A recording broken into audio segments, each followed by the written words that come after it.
যুক্তরাষ্ট্রের ফ্লোরিডায় নির্মমভাবে নিহত বাংলাদেশি পিএইচডি শিক্ষার্থী জামিল আহমেদের লিমন তিনি ফিরছেন দেশে। নয় একজন সফল পিএইচডি গবেষক হয়ে। না ফিরবেন পরিবারের গর্ব হয়ে। তিনি ফিরবেন একটি কফিনে শুয়ে। দীর্ঘ আইন প্রক্রিয়া, তদন্ত, কাগজপত্র সবকিছু শেষে অবশেষে তার মরদেহ দেশে আনার প্রক্রিয়া সম্পন্ন হয়েছে। বর্তমানে তার দেহ একটি ফিউনারেল হোমে সংরক্ষিত আছে।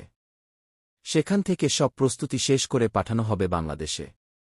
আগামী সোমবার ৪ মে সকাল ৪৮ ঢাকার হযরত শাহজালাল আন্তর্জাতিক বিমানবন্দরে পৌঁছাবে সেই কফিন।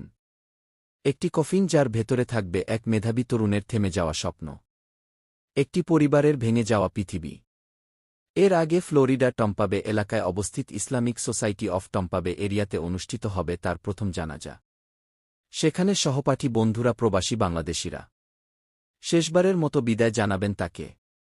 তারপর যুক্তরাষ্ট্রের অরল্যান্ডো থেকে এমিরেটস এয়ারলাইন্সের ফ্লাইটে করে শুরু হবে তার শেষে যাত্রা দুবাই হয়ে বাংলাদেশে। কিন্তু এই গল্প শুধু একজনের নয়, এই গল্পের আরেকটি নাম নাহিদা সুলতানা বৃষ্টি।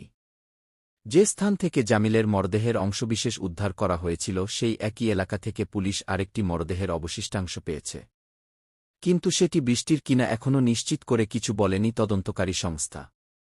ঢাকার মিরপুরে একটি বাসা, যেখানে প্রতিটি মুহূর্ত এখন অপেক্ষা আর আতঙ্কে ভরা একটি পরিবার প্রতিনিয়ত প্রার্থনা করছে সে ফিরে আসুক, কিন্তু অন্তরের গভীরে হয়তো জানে ফেরাটা আর আগের মতো হবে না। এদিকে তদন্তে উঠে আসছে একের পর এক শিহরণ জাগানো তথ্য। অভিযুক্ত হিশাম সালেহ আবু গার বিয়ে যে একাই অ্যাপার্টমেন্টে থাকত, সে নাকি আগেই আশপাশে মানুষদের বলত জামিল চাপে আছে, মানসিকভাবে অস্থির। তদন্তকারীরা মনে করছেন এটি ছিল একটি পূর্বপরিকল্পিত ন্যারেটিভ তৈরি, যাতে পরে হত্যাকে অন্যভাবে ব্যাখ্যা করা যায়। কিন্তু জামিলের পরিবার, বন্ধু, সহপাঠীরা এক বাক্যে এই দাবি প্রত্যাখ্যান করেছেন। তাদের ভাষায় জামিল ছিলেন শান্ত, মনোযোগী, গবেষণায় নিমগ্ন একজন মানুষ। ফ্লোরিডার সংকুচিত জলাভূমি বিশ্লেষণে জেনারেটিভ এআই ব্যবহারের মতো অত্যন্ত গুরুত্বপূর্ণ একটি বিষয়ে কাজ করছিলেন তিনি। একজন সম্ভাবনাময় গবেষক যার ভবিষ্যৎ ছিল উজ্জ্বল। তদন্তের সময় অ্যাপজেন্টমেন্ট থেকে উদ্ধার করা হয় একটি নোটবুক, যেখানে কার্বন কপি ফর্ম সহ কিছু পৃষ্ঠা ছিল, কিন্তু রহস্যজনকভাবে দুটি পাতা ছেঁড়া। সেই পাতাগুলোতে কি লেখা ছিল? কে ছিঁড়েছে? কেন? এই প্রশ্নগুলোর উত্তর হয়তো এই হত্যাকাণ্ডের গভীরে লুকিয়ে থাকা সত্যকে উন্মোচন করবে।